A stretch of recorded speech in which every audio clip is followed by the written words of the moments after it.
Chapter 10 An Explosion. Day after day, the spider waited, head down, for an idea to come to her. Hour by hour, she sat motionless, deep in thought. Having promised Wilbur that she would save his life, she was determined to keep her promise. Charlotte was naturally patient. She knew from experience that if she waited long enough, a fly would come to her web, and she felt sure that if she thought long enough about Wilbur's problem, an idea would come to her mind. Finally, one morning toward the middle of July, the idea came. Why, how perfectly simple, she said to herself. The way to save Wilbur's life is to play a trick on Zuckerman. If I can fool a bug, thought Charlotte, I can surely fool a man. People are not as smart as bugs. Wilbur walked into his yard just at that moment. What are you thinking about, Charlotte? He asked. I was just thinking, said the spider, that people are very gullible. What does gullible mean? Easy to fool, said Charlotte. That's a mercy, replied Wilbur, and he lay down in the shade of his fence and went fast asleep. The spider, however, stayed wide awake, gazing affectionately at him and making plans for his future. Summer was half gone. She knew she didn't have much time. Fern had a crown of daisies in her hair. The children ran for the kitchen. Just in time for a piece of blueberry pie, said Mrs. Zuckerman. Look at my frog, said Avery, placing the frog on the drain board and holding out his hand for pie. Take that thing out of here, said Mrs. Zuckerman.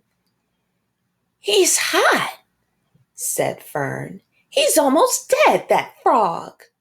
He's not, said Avery. He lets me scratch him between the eyes. The frog jumped and landed in Miss Zuckerman's dishpan full of soapy water. You're gonna get your pie on you, said Fern. Can I look for eggs in the hen house, Aunt Edith? Run outdoors, both of you, and don't bother the hens. It's getting all over everything, shouted Fern. His pie is all over his front. Come on, frog, cried Avery. He scooped up his frog. The frog kicked, splashing soapy water onto the blueberry pie. Another crisis, groaned Fern. Let's swing in the swing, said Avery. The children ran to the barn. Mr. Zuckerman had the best swing in the country. It was a single long piece of heavy rope tied to the beam over the north doorway. At the bottom end of the rope was a fat knot to sit on. It was arranged so that you could swing without being pushed. You climbed a ladder to the hayloft. Then, holding the rope, you stood at the edge and looked down and were scared and dizzy. Then you straddled the knot so that it acted as a seat. Then you got all up your nerve, took a deep breath, and jumped. For a second, you seemed to be falling to the barn floor far below, but then suddenly the rope would begin to catch you, and you would sail through the barn door going a mile a minute with the wind whistling in your ears and eyes and hair. Then you would zoom upward into the sky and look up at the clouds, and the rope would twist, and you would twist and turn with the rope. Then you would drop down, down, down out of the sky and come sailing back into the barn, almost into the hayloft, then sail out again, not quite so far this time, then in again, not quite so high, then out again, then in again, then out, then in, and then you jump off and fall down and let somebody else try it. Mothers for miles around worried about Zuckerman's swing. They feared some child would fall off, but no child ever did. Children almost always hang on to things tighter than their parents think they will. Avery put the frog in his pocket and climbed to the hayloft. The last time I swung in this swing, I almost crashed into a barn swallow, he yelled. "Take that frog out," ordered Fern. Avery straddled the rope and jumped. He sailed out through the door, frog and all, and into the sky, frog and all. Then he sailed back into the barn. "Your tongue is purple," screamed Fern. "So is yours," cried Avery, sailing out again with the frog.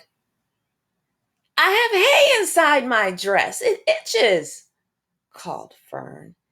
"Scratch it," yelled Avery as he sailed back. "It's my turn," said Fern. "Jump off." "Fern's got the itch," sang Avery.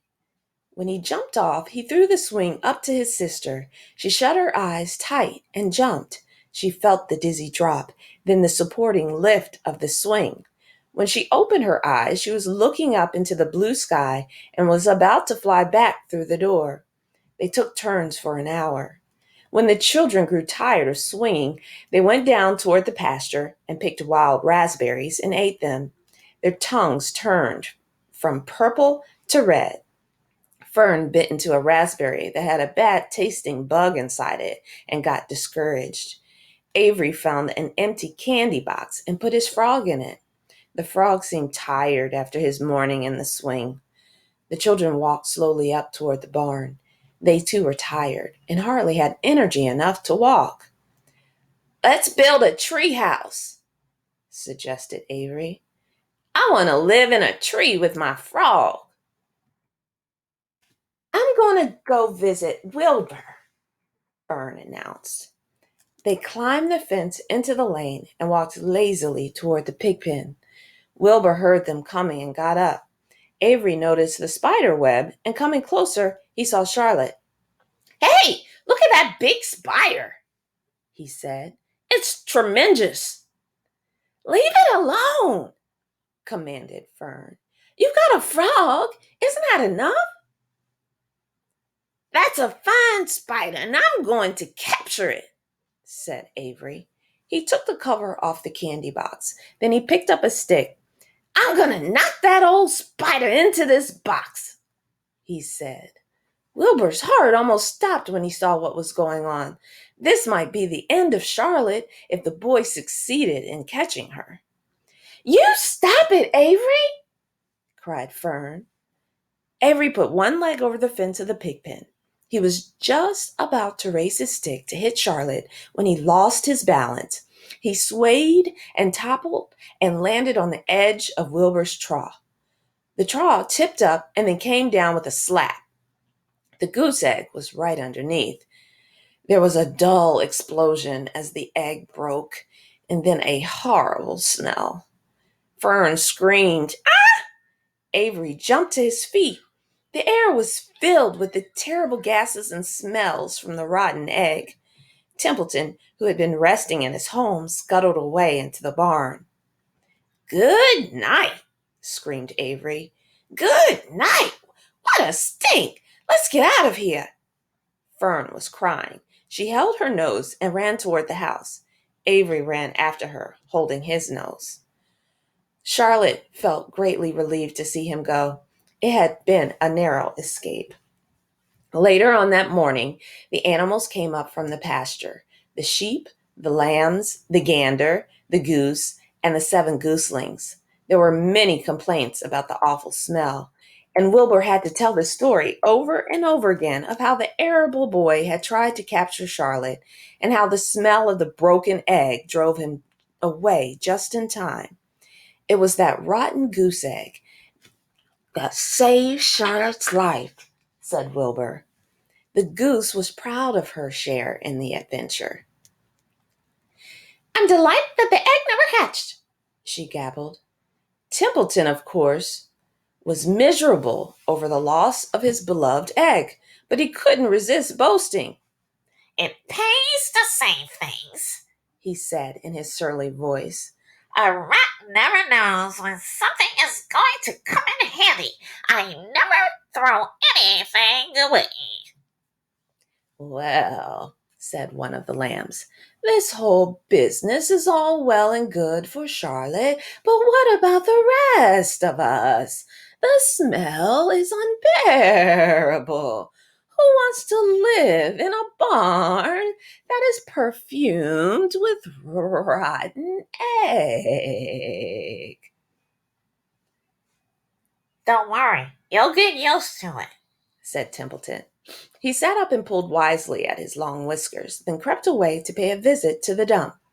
When Lurvy showed up at lunchtime carrying a pail of food for Wilbur, he stopped short a few paces from the pig pen. He sniffed the air and made a face. "What in thunder?" he said. Setting the pail down, he picked up the stick that Avery had dropped and pried the trough up. "Rats!" he said. "Phew! I might have known a rat would make a nest under this trough. How I hate a rat!" And Lurvy dragged Wilbur's trough across the yard and kicked some dirt into the rat's nest, burying the broken egg and all Templeton's other possessions. Then he picked up the pail. Wilbur stood in the trough, drooling with hunger. Lurvy poured. The slops ran creamily down around the pig's eyes and ears. Wilbur grunted. He gulped and sucked and sucked and gulped, making swishing and swooshing noises, anxious to get everything at once. It was a delicious meal. Skim milk, wheat mittlings, leftover pancakes, half a donut, the rind of a summer squash, 2 pieces of stale toast, a third of a ginger snap, a fish tail, 1 orange peel, several noodles from a noodle soup, the scum off a cup of cocoa, an ancient jelly roll, a strip of paper from the lining of the garbage pail, and a spoonful of raspberry jello. Wilbur ate heartily. He planned to leave half a noodle and a few drops of milk for Templeton.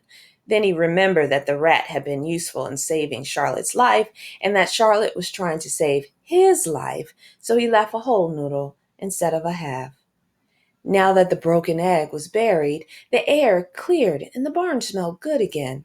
The afternoon passed and evening came. Shadows lengthened.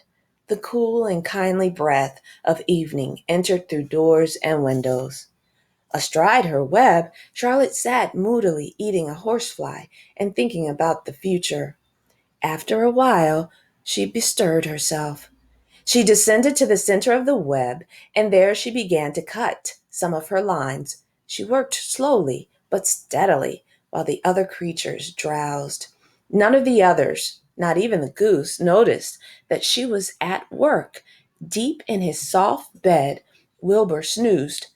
Over in their favorite corner, the goslings whistled a night song. Charlotte tore quite a section out of her web, leaving an open space in the middle. Then she started weaving something to take the place of the threads she had removed. When Templeton got back from the dump around midnight, the spider was still at work.